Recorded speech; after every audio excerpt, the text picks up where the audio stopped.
So hello friends, once again back YouTube channel Asoka English Study. As you know guys, every day we learn an advanced English structure, but today we will learn one of the tenses. So if you are new here, if you are not subscriber in this channel, so you have to subscribe this channel and to get the latest notification to hit the bell icon. So let's understand today's the structure and today's the tense. आइए समझते हैं this is called the tense is here past perfect tense. तो आइए समझते हैं past perfect tense को समझने के लिए हमारे पास अंग्रेजी में और हिंदी में दो तरीके से हम लोग हिंदी में समझ लेते हैं कि कैसे पास्ट परफेक्ट टेंस को पहचाना जाए, हिंदी में हिंदी सेंटेंस को, उसके बाद अंग्रेजी में कैसे उसको बोला जाए, कैसे उसको लिखा जाए, कैसे उसको पढ़ा जाए, कैसे उसको समझा जाए। तो देखिए सबसे पहले पहचान चीज हम समझ लेंगे कि ये पास्ट परफेक्ट टेंस है कि नहीं। चुका था, चुके थे, या था, ये थी, इस तरीके सेंटेंस आ गए। ये थे, लिया था, दिया था, खाया था, पिया था। इन सारे सेंटेंस अगर आएंगे हिंदी में तो अंग्रेजी में बोलने के लिए स्ट्रक्चर देखिए। सबसे पहले सब्जेक्ट यूज करेंगे, उसके बाद हेड प्लस यूज करेंगे भी थर्ड, उसके बाद ऑब्जेक्ट यूज करेंगे।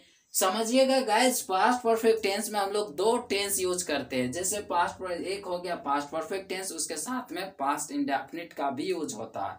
तो हम लोग सबसे पहले परफेक्ट टेंस पढ़ लेंगे, साथ का ही टेंस है। पास्ट परफेक्ट टेंस में हम लोग दो टेंस को अध्ययन करते हैं या सीखते दो टेंस में, फर्स्ट एक्शन उसके बाद सेकेंड एक्शन। तो फर्स्ट एक्शन में जैसे हम लोग बोलते हैं चोर, पुलिस आने से चोर भाग गया, तो यहाँ क्या है, दो एक्शन साथ में होगा, तो हम लोग दो स्ट्रक्चर के यूज करेंगे, इसलिए हम यहाँ लिखे। तो पहले इसको समझ लेंगे।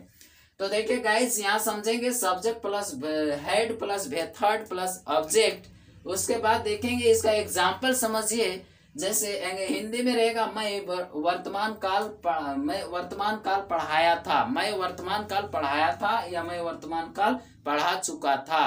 तो आप अंग्रेजी में कैसे बोलेंगे, आई हेड, सब्जेक्ट है आई, उसके बाद हेड, उसके बाद पढ़ाना होता है टीच, और उसका थर्ड फॉर्म यूज करेंगे पास्ट, जैसे भी थर्ड यूज करेंगे तो बोलेंगे टॉट। उसके बाद क्या है, उसके बाद यह वर्तमान काल तो के लिए अंग्रेजी में बोलेंगे प्रेजेंट टेंस।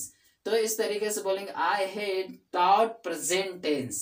समझ में आ गया गाइस। इसमें कोई भी सब्जेक्ट होंगे और सब्जेक्ट के साथ हेड ही यूज करना है, दूसरा और कोई नहीं यूज कर, कोई ऐसे ऑक्सिलरी वर्ब नहीं यूज करना, बस हेड यूज करना, चाहे कोई भी सब्जेक्ट हो, ठीक है, या आप हो, हम हो, या कोई भी हो, उसके साथ हेड यूज करेंगे। नेक्स्ट है वह वर्तमान काल सीखा था, वह वर्तमान काल सीखा था या सीख चुका था।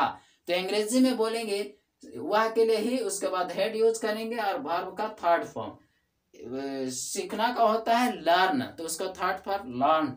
उसके बाद वर्तमान काल का प्रेजेंट टेंस। तो देखेंगे he had learned present tense. Next sentence है मैं अपने प्यास को पानी पीकर बुझाया था।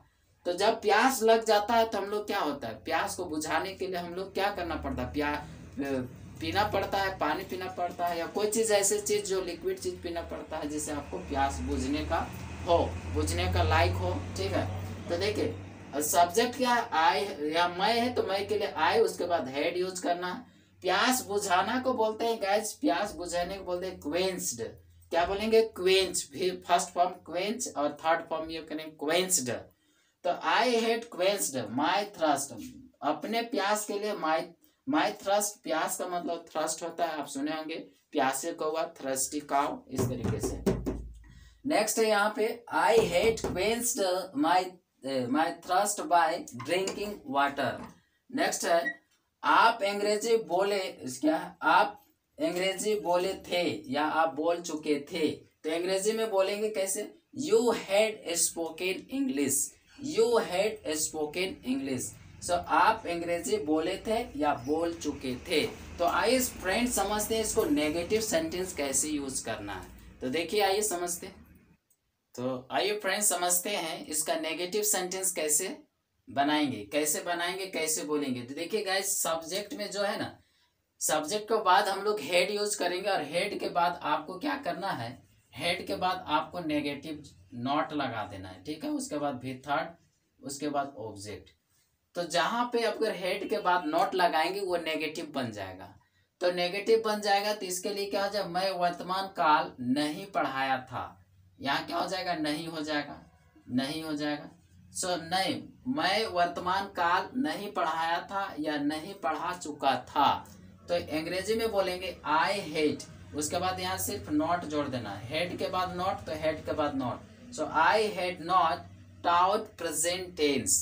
इसी तरीके से आप नेक्स्ट बोलेंगे नेगेटिव में, वर्तमान काल नहीं सीखा था, वह वर्तमान काल नहीं सीखा था, नहीं सीख चुका था। तो बोलेंगे क्या, यहाँ पे हिंदी में लगा देंगे नहीं और अंग्रेजी में लगा देंगे यहाँ नॉट, तो हो गया he had not learned present tense। इसका मतलब present tense नहीं सीखा था, नहीं सीखा है, सॉरी नहीं सीखा था या नहीं सीखा। ठीक है, नेक्स्ट है, मैं अपने प्यास को पानी पीकर नहीं बुझाया। क्या बोलेंगे, नहीं बुझाया, नहीं बुझाया था, मैं अपने प्यास को पानी पीकर नहीं बुझाया था। तो अंग्रेजी में कैसे बोलेंगे, यहाँ हेड के बाद देखिए नॉट है, तो हेड के बाद नॉट लगाना है, सिर्फ आपको नॉट लगा देना, तो हो गया I had not quenched my thirst by drinking water. इसका मतलब वो पानी नहीं पिया था, जूस पिया था, जूस पीकर वो बुझाया, समझे, पानी पीकर नहीं, जूस पीकर बुझाया। तो इस तरीके से ये सेंटेंस। नेक्स्ट है, आप अंग्रेजी नहीं बोले थे, आप अंग्रेजी नहीं बोले थे या नहीं बोल चुके थे। तो यहाँ बोलेंगे यू हैड, उसके बाद यहाँ नॉट लगाएंगे, तो you had not spoken English, you had not spoken English. तो ये रहा नेगेटिव सेंटेंस।